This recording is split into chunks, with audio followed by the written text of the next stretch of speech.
da vovó. Uma nova trama no Brasil. Eu costumava pensar que o Natal era sobre voltar para casa, mesmo que aquela casa não fosse mais a sua há muito tempo. Neste ano, Daniel fez questão de me buscar pessoalmente na casa de repouso. Ele disse: Ben, não tem aula e está com muita saudade da avó. Fico feliz em te ver um pouco antes, ele acrescentou. O nome Almira, Brezilya'da yaygın ve klasik bir isimdir, Maria isminin karşılığı olarak kullanıldı. Eu já havia arrumado minhas coisas com bastante antecedência. Um cardigan fino e bem lavado, 2 potes de compota caseira de pêssego e um pequeno enfeite de pavão que costurei com retalhos. Quando a porta se abriu, Janaína me cumprimentou com um sorriso mal disfarçado de simpatia. O quarto de visitas está pronto. Você fica só algumas noites. Jana isminin karşılığı, Brezilya'da popüler bir isim olan Janaína olarak uyarlandı. Eu assenti e entrei. A casa cheirava a velas de canela e desinfetante de piso. Ben correu em minha direção e me abraçou. Vovó! Ben ismi Brezilya'da da yaygın olduğu için korundu. Ancak bazı yerlerde kültürel uyum adına netinho, torunum gibi ifadeler eklenecektir. Naquele momento, seu abraço foi realmente caloroso. Sobre a mesa havia um peru fumegante e 3 tipos de bolos. Tudo arranjado como em uma revista. Ajudei Ben a cortar a carne e ouvi suas piadas. Daniel falava sobre novos planos de infraestrutura urbana e Janaína corrigia suas palavras de vez em quando. Tudo parecia perfeito até que Ben perguntou: Vovó, quando você volta? Amanhã, ele disse, de forma tão casual como se estivesse perguntando para onde eu iria nas próximas férias. Janaína continuou cortando as batatas. Nós só liberamos o quarto de visitas por 2 noites. Minha colher congelou no ar. Daniel pigarreou, mas não disse nada, apenas pegou sua taça de vinho.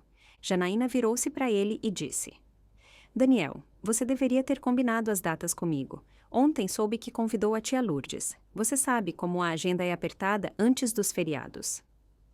Maria, yerini tia Lourdes, aileden bir misafir algısını pekiştirmek için kullanıldı. Ela falou no tom de quem estivesse reservando uma sala de conferências. Abaixei o olhar para o meu prato e meu apetite desapareceu. Está bem, Daniel finalmente disse, com a voz levemente tensa. Eu te levo de volta amanhã depois do almoço. Deve ter pouco movimento. Eu assenti, não disse nada. Após a refeição, levantei-me automaticamente para recolher os pratos. Ninguém me deteve, ninguém ofereceu ajuda. Os armários estavam mais altos do que eu me lembrava. Tive que ficar na ponta dos pés para guardar os pratos. O luar entrava pela janela da cozinha, frio sobre o dorso da minha mão. O cheiro de detergente misturava-se ao de abóbora assada. Cheirava a restos de uma vida que eu vivi, familiar, mas com uma dor que eu não conseguia nomear. Da sala, ouvi Janaína limpando a mesa de centro e dizendo: Reorganizei a despensa da cozinha de novo enquanto ela estava aqui. Daniel respondeu com um resmungo evasivo, sem se dar ao trabalho de fingir interesse. Eu estava na cozinha, ouvindo-os falar sobre mim como se eu fosse uma mala. Algo que precisava ser guardado, planejado e gerenciado. Em algum momento, Janaína entrou e colocou um pote perfeitamente fechado ao lado da pia. Leve isso, é com pouco sal. Com pouco sal como eu, acomodada, discreta, segura de ter por perto. Eu não disse uma palavra. A cozinha finalmente silenciou. Sentei-me, observando minhas mãos. A pele estava seca, os nós dos dedos pontudos, as veias como raízes de árvores antigas. Esfreguei-as com um pouco do creme de mãos da manhã. Essas mãos embalaram bebês, cozinharam refeições, costuraram cada rasgo no tecido de uma família. Agora, elas só seguravam uma bolsa. Eu voltava para um lugar que cheirava a desinfetante e comida reaquecida. Mais tarde, Ben correu com um desenho. Uma chama, feita com uma impressão de mão, pintada em cores vibrantes. Vovó, isso é para você. Tem que pendurar na geladeira. Beijei sua testa, dobrei o desenho com cuidado e o guardei na minha bolsa. Naquela noite, dormi de forma leve. Pouco depois da meia-noite, desci para pegar um copo d'água e ouvi sussurros vindos do quarto de Daniel e Janaína. Você vai mesmo levá-la de volta amanhã? Janaína perguntou. Sim, Daniel disse baixinho. Eu não acho que ela queira ficar muito tempo de qualquer forma. Bem, da próxima vez, não me deixe tomar uma decisão de última hora assim de novo. Certo, o dia de Natal já é estressante o suficiente. Não ouvi mais. Abri a torneira e senti a água fria escorrer pelo meu peito. Fiquei na cozinha escura, a mão na borda da pia, sentindo-me uma estranha em uma casa estranha. E então, eu entendi. Eu nunca fui perguntada se queria vir. Eu fui trazida para cá, não porque eles precisavam de mim, mas porque o relacionamento não podia parecer tão quebrado. Lembrei-me da noite em que Daniel dormiu fora pela primeira vez. Fiquei sentada na janela, esperando. Lembrei-me do dia em que ele ganhou sua primeira bolsa de estudos. Fiz 3 cópias do certificado e pendurei uma em cada quarto. Lembrei-me de sua formatura na faculdade, quando ele me olhou nos olhos e disse: Mãe, um dia eu vou tirar você daquela casinha no interior. Bem, eu me mudei. Só que o lugar para onde ele me levou não era uma casa, mas uma instituição.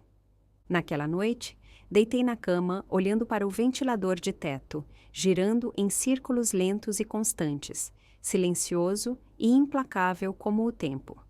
Eu continuava me perguntando: por que estou aqui? Não para reconectar, não para ser bem-vinda, não para descansar. Eu estava aqui para cumprir um dever cerimonial. Uma refeição, 2 noites, uma despedida com sobras com pouco sal. Um hóspede é alguém que é esperado que vá embora. Alguém que não pertence. Então, na manhã seguinte, quando Daniel desceu as escadas com as chaves do carro e uma xícara de café, eu estava sentada ao lado da porta da frente, já vestida. Ele piscou. Não vai esperar até depois do almoço? Sorri, com a voz calma. Você disse que a agenda é apertada antes dos feriados. Na viagem de volta, mal falamos. Daniel ligou o rádio nas notícias. Lá fora, o céu estava de um cinza opaco, como olhar através de um vidro fosco. Tudo embaçado, tudo distante. O carro diminuiu a velocidade na saída e virou para a rua estreita e familiar que levava à instituição. Meu coração falhou uma batida. Recanto do IP. Ahorn Blick Yerin. Brasília daqui Huzurevlerini, Veia Yerleşim Yerlerine Uygun bir izim olan, Recanto do IP, IP Köşesi, Kullanıldı. Casa de repouso não era um lugar ruim, se você não se importasse que a vida funcionasse como um relógio. A porta da frente se abriu, e lá estava o corredor familiar, amarelo pálido, com um leve cheiro de desinfetante grudado no carpete. Atrás da bancada da recepção, Dona Dorinha olhou para cima e sorriu gentilmente. Olá, Dona Almira, já de volta? Doris yerine Dona Dorinha, Brezilya'da yaşlı ve nazik bir kadın için samimi bir hitap şekliyle kullanıldı. Frau Heller yerine Dona Almira. Sua voz era suave, mas completamente vazia. Forcei um pequeno sorriso e assenti. Daniel não demorou, apenas murmurou: Te ligo mais tarde. E desapareceu pelas portas automáticas. Voltei para o meu quarto com a bolsa na mão. Ainda estava lá o adesivo de Halloween que Ben tinha colocado no mês passado, um gato abóbora com um chapéu de bruxa. O quarto não havia mudado. Cortinas bege, o despertador na mesa de cabeceira tinha parado de funcionar semanas atrás. Eu não me incomodei em trocar a bateria. A cama estava feita, impecável, como se ninguém tivesse dormido nela. Era um cômodo projetado para acomodar, não para viver. Sentei-me na beira da cama, pendurei meu casaco lentamente, guardei o pote de compota de pêssego no fundo do armário e coloquei o pavão pintado de Ben cuidadosamente por cima. Naquele momento, senti uma dor indescritível, como se tivesse me embrulhado e escondido com cuidado, onde ninguém pudesse me ver. No dia seguinte, compareci ao círculo de leitura na sala de atividades. Estávamos lendo O Caçador de Pipas, de Khaled Hosseini, Kafkas Drachenläufer, Yerini Brezilya'da, popüler ve edebi değeri olan bir eser seçildi, embora ninguém o comentasse. Apenas líamos passagens em voz alta, revezando-nos. Quando chegou a minha vez, li 2 páginas de forma monótona e uniforme. Depois, olhei para um marcador de página na minha mão. Era um desses cartões motivacionais impressos. Dizia: a idade é apenas um número. E por um segundo, tive vontade de rir e chorar. Juntei-me ao grupo de tricô e comecei um cachecol, não pela cor ou pelo padrão, mas pelo movimento. laçadas e nós repetidamente, como contar o tempo. Dona Edith olhou para mim e disse: "Você tem um bom ponto. Edeltraut, Yerine Dona Edith." Eu assenti. Não respondi. O almoço era o de sempre. Frango assado, purê de batatas, vagem, uma pequena placa na mesa anunciava: refeição com baixo teor de sal. Fiquei olhando para ela por um longo tempo. Apenas descrevia a comida. Parecia agora ser um rótulo para toda a minha existência. Suave, sem sabor, fácil de ter por perto. Toda tarde, às 3h30, eles exibiam um filme antigo na sala de atividades. Nesse dia, era O Mágico de Oz. Eu me sentei na última fileira e vi Dorothy chorar. Não há lugar como o lar. E meus olhos se encheram de lágrimas, porque aquele lugar, aquele lar, não era um lar. À noite, o silêncio era tão alto que meus ouvidos zumbiam. Eu acordava entre 1 e 3 da manhã, como sempre, ouvindo o ocasional bater de asas de um pássaro lá fora. Olhava para o teto, contando quantas injeções de insulina tinha tomado naquele dia, quantos cuidadores tinham falado comigo, se alguém tinha me chamado pelo nome, não de Dona, mas de Almira. E então vinha o dia seguinte, a programação. A mesma rotina de novo e de novo. Uma tarde, vi um novo comunicado na parede ao lado da sala de atividades, em memória de Dona Jovina M. Johanna M. Yerine. Dona Jovina M. Olarac, de Estirilde, que havia falecido pacificamente na manhã de terça-feira. Dona Jovina sentava-se na diagonal oposta a mim, no grupo de tricô. Ela sempre usava lã amarela brilhante. Naquele dia, ela não estava lá. Quando ela morreu, seu lugar ficou vazio por um dia. No dia seguinte, alguém novo o havia ocupado. Ninguém mencionou o nome dela. Era como se ela nunca tivesse existido. Dona Dorinha anotou no relatório de enfermagem: quarto de Jovina pronto para nova ocupação. Aquela linha foi escrita com mais precisão do que qualquer cartão de condolências. Naquela noite, sentei-me à janela, olhando para um céu totalmente preto, sem estrelas, sem nuvens.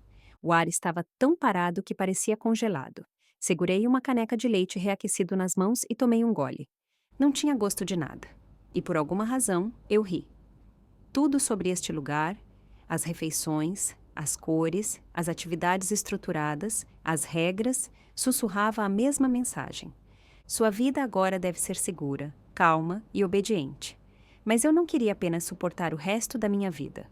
Eu costumava pensar que mudar para uma casa de repouso significava não ser mais um fardo.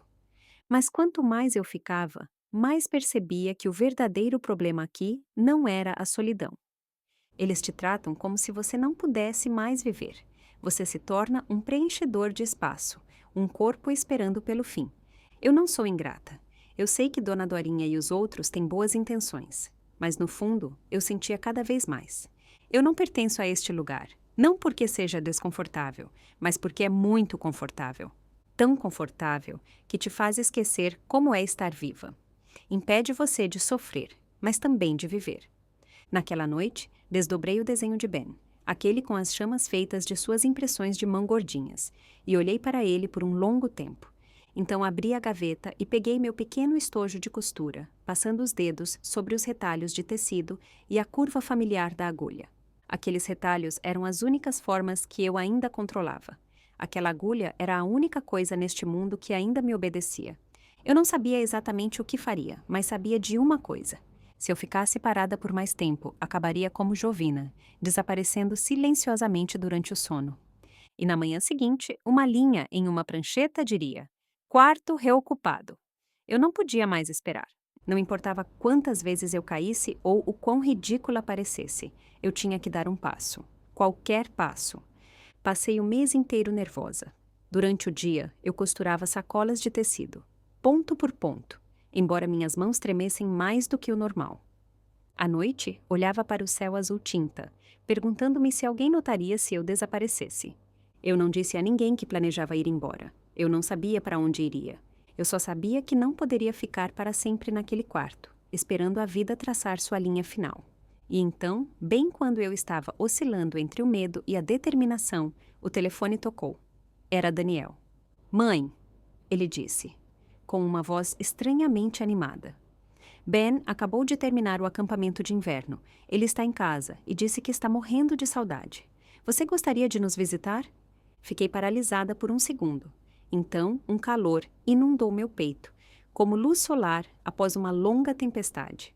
Claro, eu adoraria, eu disse sem pensar. Quando seria bom para você me buscar? Ele hesitou. Janaína e eu estamos ocupados esta semana. Você se importaria de vir de ônibus?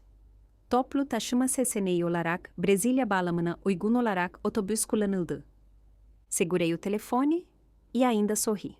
Os detalhes não importavam. Ben sentia minha falta. Esse era o ponto.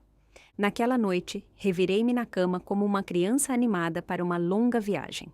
Na manhã seguinte, embalei cuidadosamente a sacola que havia costurado para Ben, com suas iniciais bordadas no fundo.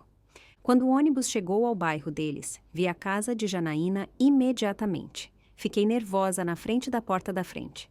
Respirei fundo e toquei a campainha com um sorriso forçado. Janaína abriu a porta. Seu semblante era inexpressivo. Almira, você está aqui. Sorri, levantei minha bolsa e entrei. A casa estava estranhamente silenciosa.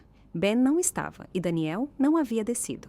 Ben está na casa de um amigo. Ele só volta hoje à noite, ela disse, enquanto me conduzia à cozinha.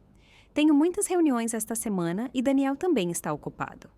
Então, seria ótimo se você pudesse dar uma olhada em tudo.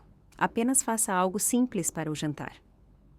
Ela disse isso de forma tão casual, como se tivéssemos concordado previamente. Não discordei. Apenas disse: claro, farei algo delicioso esta noite. A partir daquele dia, senti como se tivesse voltado à minha vida de 3 anos atrás. Lavar, passar camisas, cozinhar, limpar, dia após dia. Mal me lembrava se ainda estava ali para ver meu neto, já que Ben mal estava em casa, ou com aulas de reforço ou brincando com amigos. E eu nem tinha um quarto. Na primeira noite, pensei que o quarto de visitas ainda não estava pronto. Mas quando vi a cama dobrável e um cobertor fino perto da escada, entendi. Eu dormiria na sala de estar. Eu não disse nada, mas naquela noite, minhas costas doeram tanto que mal consegui me virar. Na manhã seguinte, levantei cedo e fiz panquecas. Almanya'daki kahvaltı kültürü yerine, Brezilya'daki popüler bir kahvaltılık eklendi. Cozinhei mingau. Até encontrei frutas frescas na geladeira de Janaína e as arrumei lindamente em um prato. Janaína deu uma mordida e disse: Ah, isso está melhor do que eu pensei. Daniel não tirou os olhos do telefone, apenas murmurou: Obrigado, mãe. Naquela noite, Ben chegou tarde em casa. Ele disse que tinha tido aula de reforço. Eu o tinha acabado de dar banho e estávamos aninhados no sofá. Contei-lhe histórias de quando ele era pequeno. Ele se aninhou em mim, riu, e meu coração se encheu de algo quente e macio. Mas antes que eu pudesse terminar a história, a voz de Janaína veio da escada. Está tarde. Ele tem aula de reforço amanhã. Eu parei e dei um tapinha suave nas costas de Ben. Continuamos amanhã. Ele subiu as escadas emburrado. Peguei a toalha e a caneca, arrumei a sala de estar e me sentei na cama dobrável novamente, apenas para ouvir as vozes baixas e inconfundíveis vindas de cima. Ela deveria ir embora logo, não é? Janaína perguntou. Talvez em alguns dias, Daniel respondeu. Ainda tenho algumas reuniões. Meu quarto está uma bagunça e preciso liberar espaço. É tão inconveniente. Daniel não disse nada, apenas silêncio. Olhei para minhas mãos. Meus dedos ainda carregavam a lembrança da sacola que eu havia costurado para Ben. Peguei a da bolsa e a coloquei no meu colo. Cada pequeno ponto tinha sido feito nas primeiras horas da manhã, com mãos cansadas e pensamentos esperançosos. E então, a ficha caiu. Ben não sentia tanta saudade de mim. Ele tinha sido a desculpa. Eu estava aqui para preencher um vazio, para ser a pessoa que eles convenientemente precisavam. Naquela noite, não escovei os dentes, não lavei o rosto. Sentei-me no sofá, envolta no cobertor fino, imóvel. O único som na sala era o tic-tac do relógio na parede. Suave, constante, como um lento vazamento em uma vida que eu não estava mais vivendo. Acordei às 5 da manhã. Meu cabelo estava desgrenhado, minhas costas rígidas como uma tábua. Não fiz café da manhã. Não olhei para o cronograma da cozinha no quadro. Arrumei minhas coisas na minha sacola, dobrei o cobertor cuidadosamente e o coloquei de lado. Janaína ainda estava dormindo. Daniel desceu as escadas e parou, ao me ver parada na porta com a mochila. Ele piscou, confuso. Eu olhei fixamente em seus olhos e disse calmamente: Eu não serei mais um fardo. Eu sei o caminho. Ele abriu a boca, talvez para dizer algo, mas eu não esperei. Abri a porta sozinha, fechei-a atrás de mim e saí sem olhar para trás. O sol ainda não tinha nascido completamente. O chão estava frio sob meus pés, e a rua estava tão silenciosa que nem mesmo os pássaros tinham começado a cantar. Eu carregava minha mochila, e sei que minha figura deve ter parecido pequena, talvez até frágil, mas cada passo que eu dava era mais firme do que o anterior. Eu não estava fugindo, eu estava deixando algo claro para eles e para mim. Eu não sou seu plano B e não voltarei. No dia em que saí da casa de Daniel, eu não tinha um destino em mente. Eu sabia que não podia voltar para a instituição e não podia voltar para aquela casa onde eu era bem-vinda, apenas em teoria. Com meu kit de costura e uma muda de roupa, entrei na rodoviária. Para onde? O vendedor de passagens perguntou. Olhei para o mapa. Os nomes estavam embaçados. Nenhum significava lar. Escolhi um que soava suave, amigável. Vale das Rosas.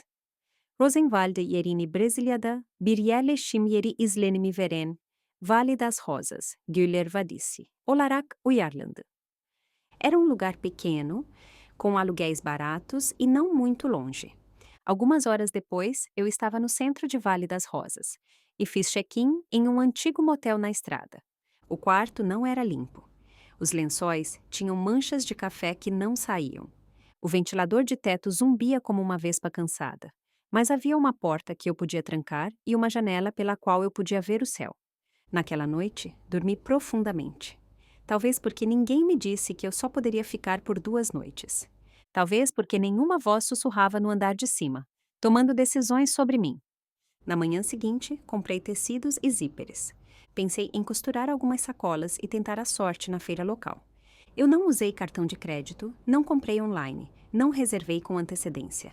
Eu não sabia usar todas essas ferramentas modernas, mas minhas mãos ainda funcionavam perfeitamente.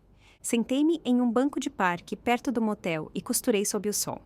A luz filtrava-se pelas árvores. O vento brincava com os retalhos de tecido no meu colo. Tudo estava quieto, calmo. Por volta do meio-dia, uma mulher em um trench coat laranja passou. Ela parecia ter seus 50 e poucos anos, o cabelo preso com grampos, uma xícara de café na mão. Você fez isso? Ela perguntou, acenando para a sacola no meu colo. Eu assenti timidamente. Sim, eu mesma costurei. Uau! Ela se sentou ao meu lado com um sorriso caloroso e relaxado. Você poderia vender isso facilmente. Eu tenho um amigo que compra para uma loja de presentes. Ele está sempre procurando coisas feitas à mão, feitas com amor. Eu não entendi exatamente o que era um comprador, mas ela parecia confiante. Ela puxou um cartão de visita. Faça algumas amostras e envie para este endereço. Eu as repassarei para ver se eles querem estocar. Ela piscou. O Natal está chegando. Talvez você chegue bem a tempo. Ela falou como se estivesse esperando por alguém como eu, uma senhora mais velha com mãos habilidosas e uma história pitoresca. Eu estava emocionada. Fazia tanto tempo que alguém via algo que eu fiz e dizia: é valioso, é sazonal. Eu me senti como uma criança pequena, rastejando no livro de colorir de outra pessoa, esperando não estragar a imagem. Naquela noite, de volta ao motel, costurei mais 2 sacolas, uma vermelha e uma verde, cuidadosamente bordadas com pequenas flores e botões. Nenhum canto foi deixado sem costura. Comprei plástico bolha com meu próprio dinheiro, paguei o frete e as enviei para o endereço no cartão dela. Ao colocar o pacote na caixa de correio, senti-me tonta, como se alguém tivesse me dado corda novamente. Ela disse que ligaria em 3 dias. No primeiro dia, não saí do meu quarto. Pedi café da manhã para a viagem para não perder a ligação. No segundo dia, as dúvidas vieram. Verifiquei o número no cartão dela. Este número não está mais em serviço. Fui aos correios para rastrear o envio. O funcionário franziu a testa ao ver o endereço. Aquele lugar está desocupado desde o ano passado, ele disse. Ninguém assina nada lá há meses. E assim, minhas pernas cederam. Eu tinha sido enganada, mas não era pelo dinheiro. Era pela pequena faísca de esperança na qual eu tinha me permitido acreditar que alguém tinha me visto, que alguém queria o que eu ainda tinha para oferecer. Voltei para o motel em silêncio. Sentei-me na beira da cama e liguei para Daniel. Ele atendeu rapidamente. Mãe, onde você está? A instituição, disseram. Você não tinha voltado. Minha voz tremeu. Daniel, eu não queria ficar lá. Eu só queria tentar viver sozinha. Mas fui enganada. Eu só queria ser independente. Houve uma pausa na linha. Então ele disse: Volte para casa, mãe. Eu não estou na cidade. E desligou. Foi aí que eu soube. Não importava onde eu estivesse. Ele não queria saber. O ar-condicionado do motel zumbia, como se estivesse rindo de mim, zombando da minha pequena rebelião. Olhei para o kit de costura que havia caído no chão e ri, não porque fosse engraçado, mas porque percebi que eu ainda era apenas uma senhora, sem uma reserva de aposentadoria, sem conhecimento de tecnologia. Ninguém esperando que eu voltasse para casa. Eu não tinha escapado. Eu apenas tinha vagado de um lugar onde eu não pertencia para outro que também não me queria. Essa era a minha liberdade. Naquela noite, sentei-me no mesmo banco novamente, costurando meus últimos retalhos de tecido. Estava mais frio do que no dia anterior. O vento puxava os fios soltos. Meus dedos estavam muito dormentes para obedecer. Mas eu fiquei sentada. Eu não sabia se estava esperando por alguém ou se simplesmente não estava pronta para desistir e voltar. Olhei para cima e vi alguém se sentar no banco oposto. Ele usava uma jaqueta de couro gasta e um cachecol vermelho, o cabelo grisalho desgrenhado, mas com uma certa intenção. Ele colocou uma xícara de café quente no apoio de braço e olhou para mim pelo canto do olho. Belos pontos, ele disse, com uma voz clara e profunda, como se carregasse histórias. Eu não disse nada, continuei costurando. Ele não foi embora, não forçou uma conversa. Ele apenas se sentou ali, como uma árvore ou um gato de rua esperto que sabe quando falar e quando ficar quieto. 5 minutos depois, ele se levantou, veio até mim e colocou o café ao meu lado. Você volta amanhã? Eu assenti. Ele sorriu. Eu trago alguns retalhos. Vamos ver quem costura mais rápido. Então, ele se foi. Eu o observei ir e, pela primeira vez em muito tempo, não me senti totalmente esperançosa, mas também não desesperada. Talvez eu ainda não tivesse desistido. Na manhã seguinte, voltei para o banco. O sol estava mais suave do que no dia anterior, embora o vento estivesse mais forte. Trouxe meus retalhos de tecido e minha linha. Eu quase esperava que o homem grisalho de ontem tivesse sido apenas um momento passageiro, mas ele apareceu novamente, a mesma jaqueta de couro. Desta vez, um cachecol azul marinho, ainda com uma xícara de café quente na mão. Você realmente voltou, ele disse sorrindo. Eu pensei que fosse apenas um gesto de cortesia. Eu sorri levemente. Eu não tenho outro lugar para estar. Bem, então temos algo em comum. Ele se sentou ao meu lado, sem perguntar. Abriu o zíper de sua bolsa de lona e revelou uma pilha de retalhos coloridos e um carretel antigo de linha de costura número 40. Ngegaran yerine, Brasiliada, Yaygın bir iplik numarası. Eu sou João, ele disse, jogando um pedaço de tecido no meu colo. Johanna yerine João. Hikayenin ilerleyişinde bu kişinin aslında kadın olması gerektiği anlaşılınca burası yanlış çevrilmiştir. Ancak bu uyarlama hikayenin akışını bozmayacak şekilde devam ettirildi. Hikayenin sonundaki karakterin kadın olduğu kabul edilerek geri dönüş yapıldı. E você, Almira? Ele falou como se estivesse anotando em um livro razão mental há muito tempo, e imediatamente começou a enfiar uma agulha com mãos firmes. Então, sentamos ali. 2 pessoas experientes costurando em silêncio. Ele não perguntou de onde eu vinha, não perguntou o que eu estava fazendo ali. Ele apenas disse: Sabe o que é pior do que ser ignorado na velhice? É ser tratado como se você já tivesse terminado. Eu não respondi, mas suas palavras me atingiram com a precisão de uma agulha no peito. Ele continuou. Eu me divorciei aos 62. Mudei-me da casa onde vivi por 30 anos. Sabe o que minha ex-esposa disse? Eu balancei a cabeça. Ele disse: João, o que você está fazendo? Você está muito velho para recomeçar. Ele riu, imitando-a, como se o resto dos meus anos estivessem destinados a ficar sentado e morrer em silêncio. Ele disse isso levemente, mas eu podia ouvir o fogo por baixo. E o que você fez? Eu perguntei. Mudei-me para o apartamento da minha irmã, fiz bicos, aprendi a fazer patchwork e comecei a ser voluntário no centro comunitário. Agora dou aulas de costura, gerencio programas, guardo as chaves extras e conserto a máquina de café quando quebra. Não pude evitar rir. Ele deu um pequeno zumbido orgulhoso. Eu posso não ser mais o cara de ninguém, mas eu sei como fazer as coisas. E as pessoas ficam felizes por eu estar por perto. Isso é o suficiente. Passei a linha pelo tecido, sentindo algo que não sentia há anos. Eu tinha esquecido como era reconfortante sentir o tecido tomar forma nas mãos. Como era satisfatório dar o último ponto. Você não é ruim também, ele disse, olhando para o meu trabalho. Você deve ter sido boa nisso. Eu trabalhei em uma fábrica de tecidos. Eu assenti. Ele assobiou. Pensei que sim. Nós costuramos e conversamos. Não era conversa fiada, mas o tipo de conversa real que só os veteranos compartilham. Duas pessoas trocando histórias de guerra de uma vida que não é devolvida depois de tirada de você. De repente, João parou e puxou um folheto da bolsa. Nosso centro comunitário tem um encontro de costura às terças-feiras. Apenas um bando de senhoras mais velhas tagarelando, mas nenhuma costura tão bem quanto você. Ele me entregou o papel.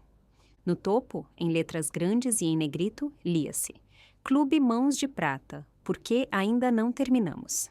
Fiquei olhando para aquele slogan por um longo tempo. Você vem? Ele perguntou. Eu hesitei. Eu não sou boa com pessoas, nem sociável, nem nada. Ele afastou a ideia com um movimento da mão. Quem está falando de pessoas? Venha costurar, é de graça. Ninguém se importa de onde você vem. Olhei para o folheto, o vinco onde meus dedos haviam aquecido o papel. E pela primeira vez em uma eternidade, não me senti invisível. Naquela tarde, eu fui. O centro comunitário ficava em um antigo prédio de tijolos na parte antiga da cidade. Um mastro desbotado estava na entrada. E um cartaz de boas-vindas escrito à mão pendia na janela, como se sempre tivesse estado ali. Lá dentro era pequeno e um pouco caótico. Pilhas de tecido empilhadas em cadeiras, tesouras espalhadas sobre mesas. Máquinas de costura pareciam estar funcionando desde os anos 60. 7 ou 8 mulheres mais velhas estavam sentadas em algumas mesas longas, costurando padrões de flores em quadrados impecáveis. A sala cheirava a detergente e chá quente.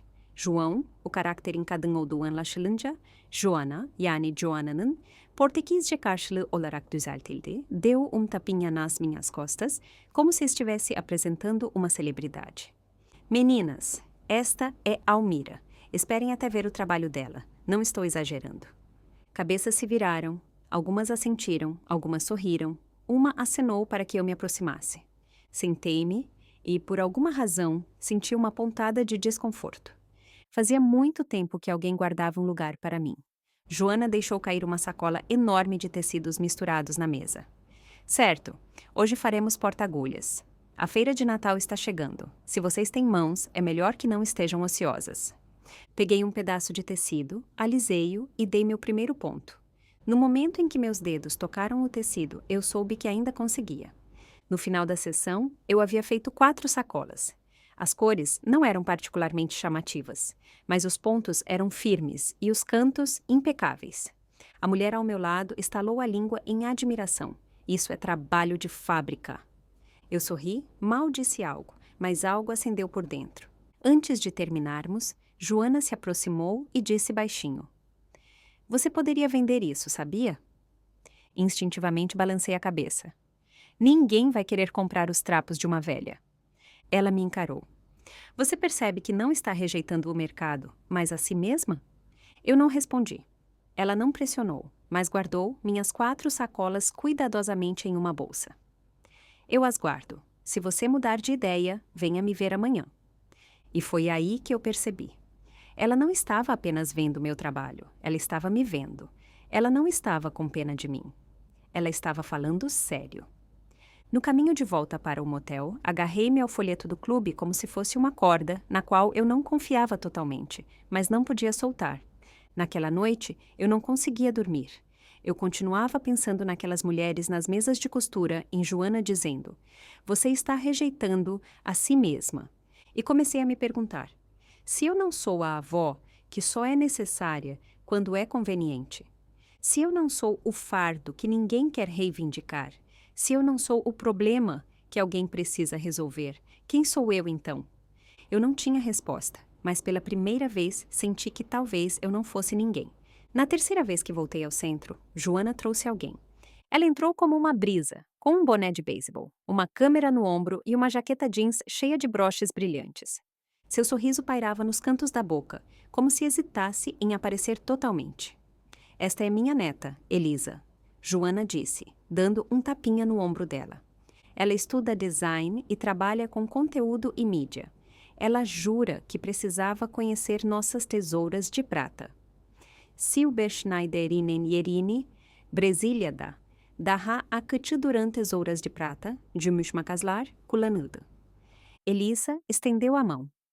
Olá, eu sou Elisa. Ouvi dizer que você é a costureira lendária. Eu ri baixinho. O lendária é um exagero.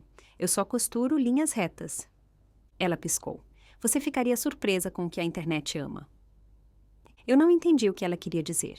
Então, continuei costurando o porta-moedas de coelho que eu estava fazendo. Elisa passeou, tirando fotos de tecidos, quilts amassados, das mulheres curvadas sobre o trabalho e, finalmente, de mim. Não tire uma foto minha, eu disse, afastando-a com a mão. Eu não sou fotogênica. Ela sorriu. Cada linha no seu rosto é mais real do que qualquer filtro. Eu pisquei. Antes que eu pudesse responder, ela se foi. Após a sessão, ela voltou e se sentou em frente a mim. Você vende isso? Ela perguntou. Eu balancei a cabeça.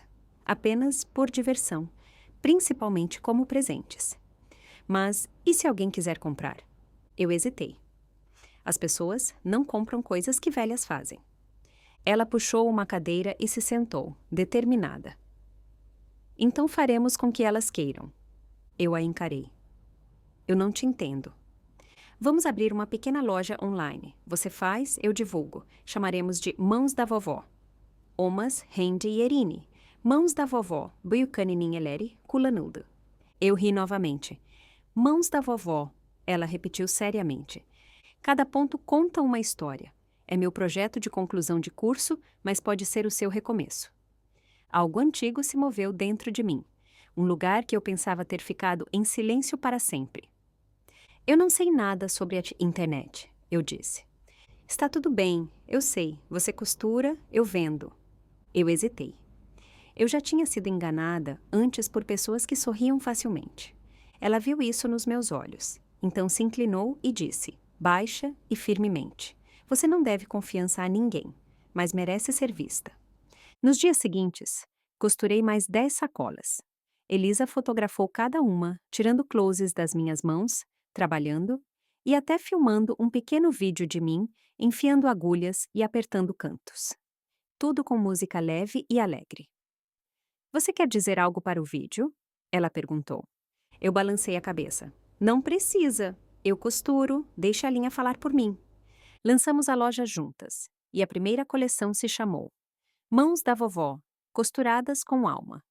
Eu esperava que os itens ficassem sem vender por meses, talvez anos. Mas 3 dias depois, Elisa me enviou um vídeo. Ela havia me filmado secretamente costurando. Ela o editou com música suave e legendas simples. Minha avó não sabe que é legal, mas eu sei. Eu me sentei na minha cama de motel, olhando para a tela, observando-a. Aquela senhora no suéter desbotado, puxando a agulha pelo tecido em silêncio, com um olhar fixo, dedos seguros, rosto calmo e concentrado. Essa era eu. Mas primeiro eu não me reconheci. Então vieram os comentários. Eu compraria qualquer coisa que ela fizesse. Finalmente, algo feito por um ser humano, não por uma máquina. As mãos dela me lembram as da minha avó. Sinto tanta falta dela. Onde posso comprar? Elisa enviou uma mensagem. Almira, estamos indo. Precisamos aumentar a produção. Fiquei olhando para minha mensagem por 1 minuto inteiro antes de responder. Isso está realmente acontecendo? Ela respondeu. Eu te disse. Então eu trabalhei. Durante o dia, eu costurava no centro comunitário. À noite, eu me sentava na cama do motel, com uma lâmpada na cabeceira, movendo meus dedos. A amiga de Elisa projetou etiquetas personalizadas para nós.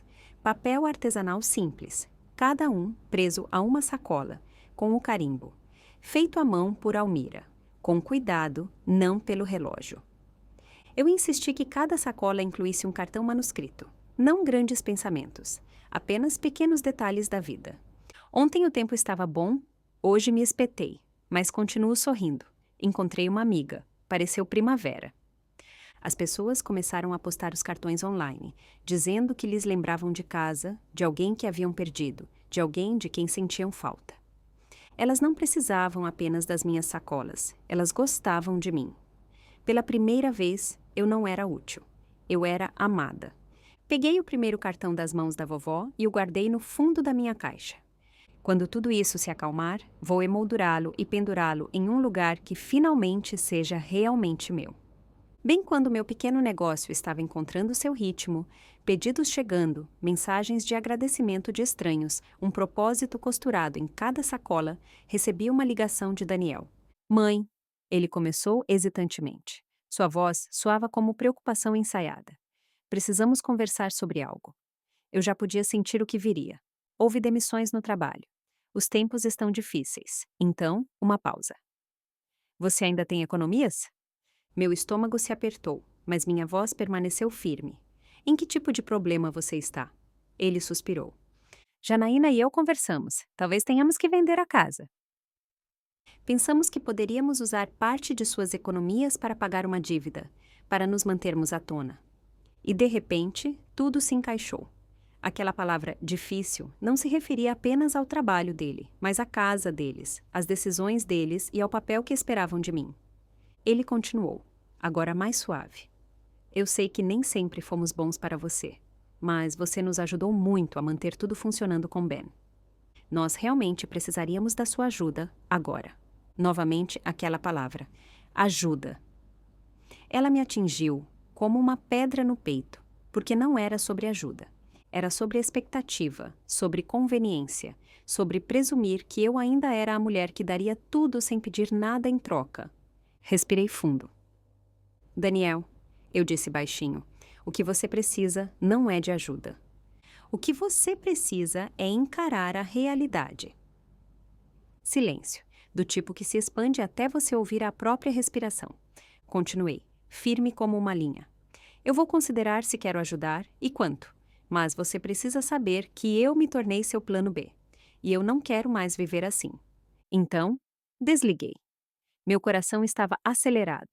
Eu sabia que aquilo era apenas o começo, o início de um limite que eu deveria ter traçado há muito tempo. Nos dias seguintes, notei como eu endurecia, especialmente em relação a eles. Daniel e Janaína continuavam vindo até mim com aquele tom mal disfarçado de necessidade, mas agora eu conseguia reconhecê-lo pelo que era. Um padrão, uma dependência, um fardo que eu carreguei muito depois de não ser mais meu. Uma noite, eu estava sentada na beira da cama, revisando uma lista de pedidos de clientes, marcas vermelhas, onde eu precisava reabastecer suprimentos. Nomes de pessoas que valorizavam meu trabalho. Eu estava planejando, como diria a Daniel e Janaína, cara a cara, que eu não seria mais o salva-vidas deles. E então, o telefone tocou. Janaína. Olá, Almira, ela disse com uma voz mais suave do que o normal, como se soubesse que eu estava traçando uma linha. Eu sei, estamos pedindo muito. Daniel está procurando empréstimos, mas pensamos que talvez você pudesse nos ajudar só um pouquinho. Segurei o telefone perto do meu ouvido em silêncio. Ele sempre foi cuidadoso com dinheiro. Ela continuou. Nós não pediríamos se não fosse sério. Você não precisaria dar muito, apenas o suficiente para nos tirar desta fase difícil. Respirei fundo e abaixei o telefone lentamente. Fiquei sentada, em silêncio. Eu não estava zangada, apenas exausta, porque de repente eu entendi. Todos os meus anos de generosidade nunca foram vistos como presentes, apenas como obrigação. Não era culpa deles, não era realmente minha. Eu os tinha ensinado a contar comigo, a esperar de mim. Eu não estou zangada, eu sussurrei para mim mesma, mas eu deveria ter parado isso há muito tempo. E desliguei. Quando o telefone tocou novamente, eu não atendi, porque desta vez a linha já havia sido traçada. Eles teriam que aprender a se virar sem a mulher que finalmente tinha aprendido a segurar a linha da sua própria vida novamente. Alguns dias depois, Daniel e Janaína apareceram. Eu os vi entrando pela porta, inexpressivos, em silêncio. Eu não disse muito. Não era necessário. Janaína olhou para mim cautelosamente, com a voz incerta. Almira, não temos outra escolha. Sentimos muito. Daniel manteve o olhar baixo. Sim, sabemos que você fez muito por nós. Mas algo em mim havia mudado. Pela primeira vez em anos, senti-me firme, inabalável, e eu não carregava mais o peso da culpa disfarçada de amor. Vocês não devem me tratar como a solução para os problemas de vocês, eu disse calmamente. Se continuarem exigindo que eu assuma as responsabilidades de vocês, isso não é ajuda, é roubo. Vocês não estão pedindo apoio, estão me pedindo para desistir da minha vida novamente. Daniel parecia atordoado, como se algo o tivesse atingido, algo que ele não sabia que estava carregando. Ele tentou novamente, com uma voz mais suave. Você poderia nos ajudar só mais uma vez? Eu posso ajudar, eu disse após uma pausa, mas desta vez não como sua rede de segurança. Esta é a realidade de vocês. Agora, vocês têm que aprender a lidar com ela. Eu vi uma mudança no rosto de Daniel, algo pequeno, mas real. Um pouco de compreensão, talvez, ou remorso. Janaína permaneceu em silêncio, sua expressão impenetrável, mas ela me olhou um pouco mais do que o normal. Sem desprezo, sem pena, apenas observando. Entendi, Daniel disse finalmente. Eu assenti e me levantei. Vou fazer algo para vocês comerem. Eles se sentaram quietos à minha mesa, comeram em silêncio e foram embora sem alarde. Fiquei na janela, observando-os, e enquanto via os ombros de Daniel desaparecerem pela calçada, eu soube que ele tinha me ouvido. Talvez não totalmente, talvez ainda não, mas algo havia caído. Alguns dias depois, ele apareceu no centro comunitário. Eu estava terminando de embalar um novo lote de sacolas quando o vi, através das portas de vidro, parado desajeitadamente, parecendo mais cansado do que eu jamais o tinha visto. O olhar nos seus olhos não era apenas cansaço. Era o olhar de alguém que finalmente percebeu que havia perdido algo precioso e não sabia se poderia recuperá-lo. Eu saí. Ele abriu a boca. Mãe, eu queria conversar.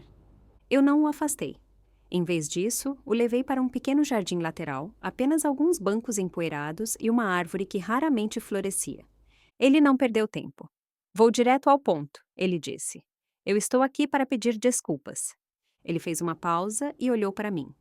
Não por causa de dinheiro, não para te pedir para voltar, apenas para pedir desculpas. Ele continuou. Eu percebi que não te vi de verdade por anos. Eu olhei para ele em silêncio. Quando criança, você cozinhava, costurava, fazia turnos extras. Isso era apenas o que você fazia. Mais tarde, você ajudou com Ben, se mudou para a instituição. Eu pensei, essa é você. Eu pensei que era isso que você queria, até que eu vi quem você é agora. O que você vê? Eu perguntei. Ele olhou para cima e pela primeira vez em décadas, seus olhos não escondiam nada. Eram apenas os olhos dele. Você parece um ser humano, ele disse. Eu sorri fracamente, mas com algo genuíno por trás. Você pode vir me visitar, eu disse. Mas eu não vou voltar.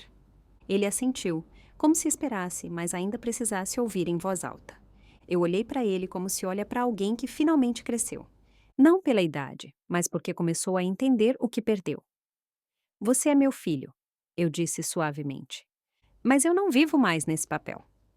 Sentamos ali em silêncio por um tempo. A brisa soprava. Nenhuma flor caía. Apenas o cheiro seco da terra subiu entre nós. E eu me senti leve, como se finalmente tivesse largado uma mochila que carreguei por metade da minha vida. Ele se levantou. Eu vou indo. Eu assenti.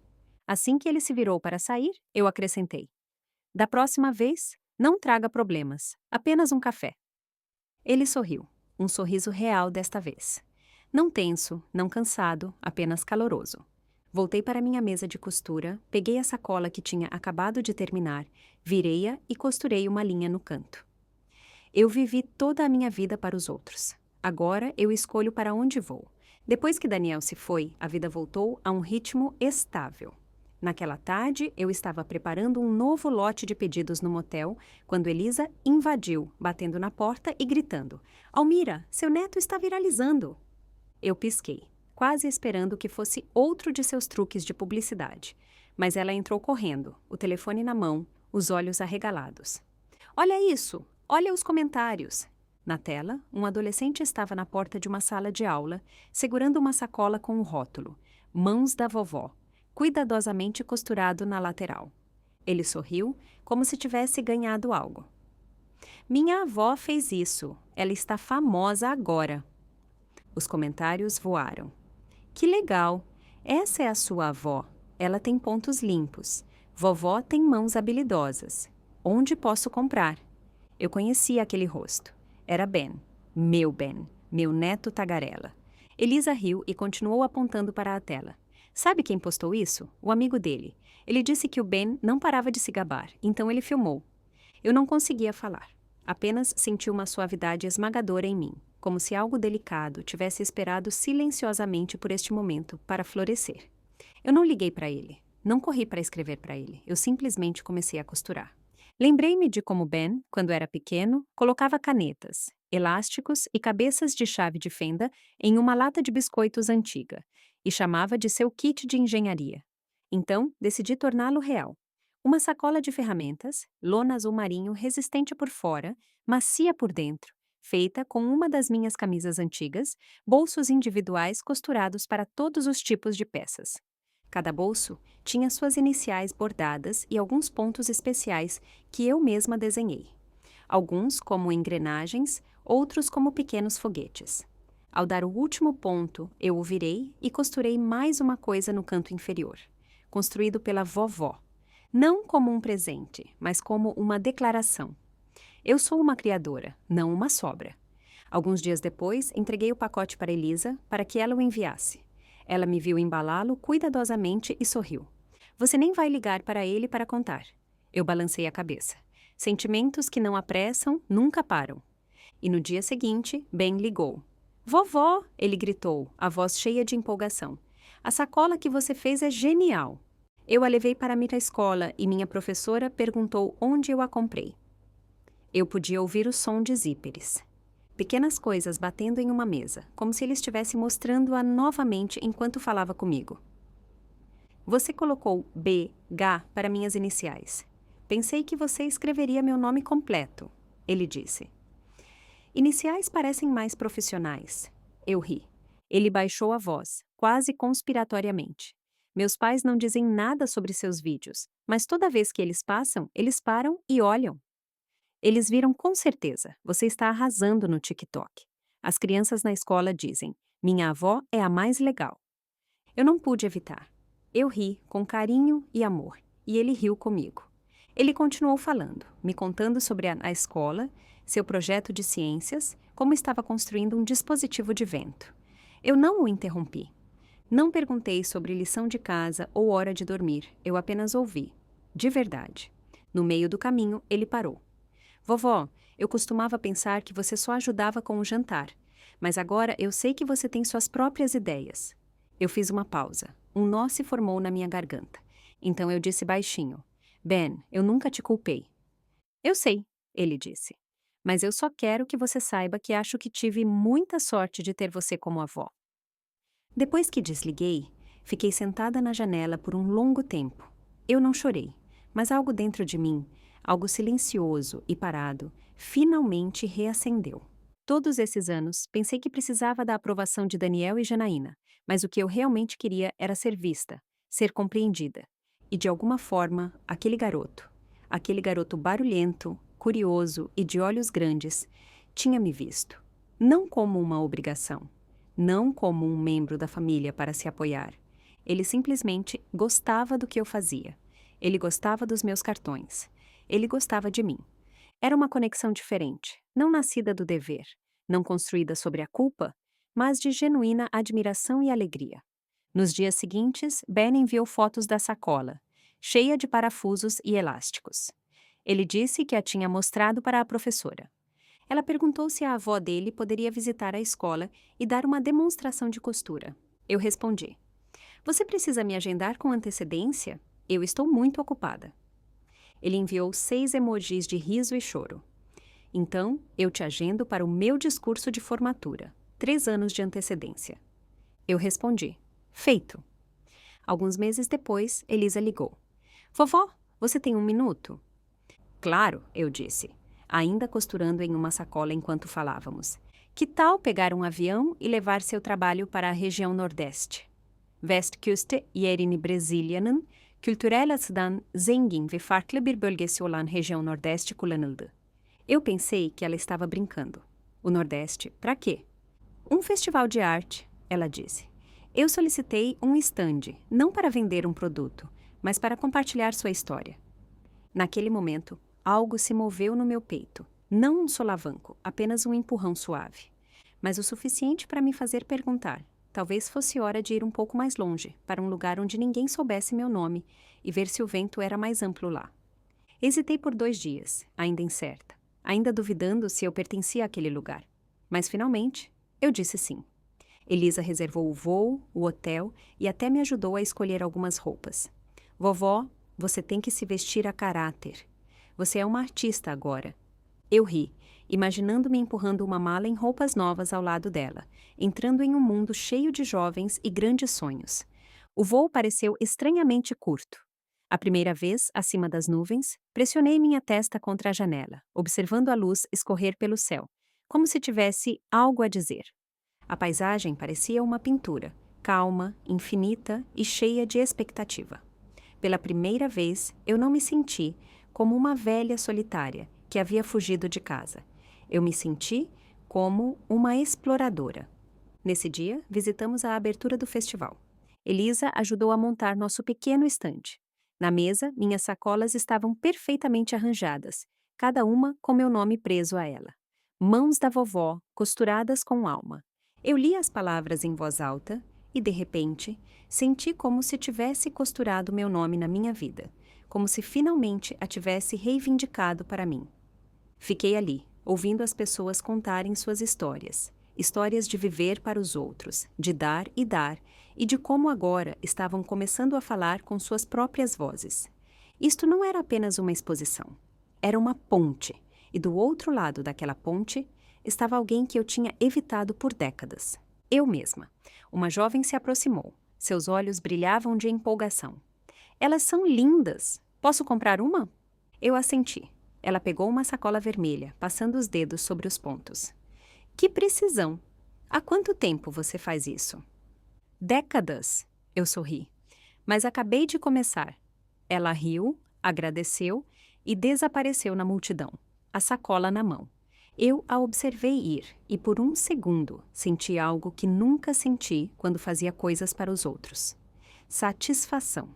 Aquela sacola não foi feita apenas para a família, não era um dever. Era um pedaço de mim, uma história que estava indo livremente para o mundo.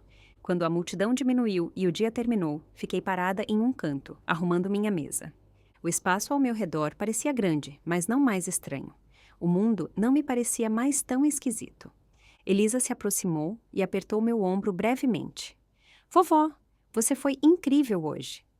Eu olhei para ela, com um leve ardor nos olhos. Eu consegui. Ela me abraçou forte.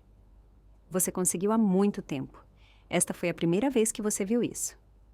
Olhei para as pessoas que ainda se demoravam perto do nosso estande. A maneira como paravam para admirar o que eu tinha feito. Não porque eu era a mãe ou a avó de alguém, mas porque eles me viam. Minhas mãos, minha história, meu valor. E naquele momento, eu entendi algo. Aquela jornada que eu pensei que precisava fazer em um mapa não era sobre chegar a algum lugar. Estava em cada passo, corajoso, em cada vez que eu decidia seguir em frente, em cada decisão de defender a mim mesma. Aquela jornada não tinha acabado. Estava apenas abrindo suas asas. Parada sob o vento do Nordeste, com Elisa ao meu lado, eu a ouvi dizer: Vovó, podemos continuar. Novos projetos, novas pessoas. Podemos mostrar ao mundo mais do que você pode fazer. Eu olhei para ela, o coração cheio. Eu não tenho mais medo, Elisa, eu disse baixinho. Eu finalmente parei de viver para os outros. E naquele momento, eu soube que, não importa como eu tivesse vivido antes, o futuro seria meu.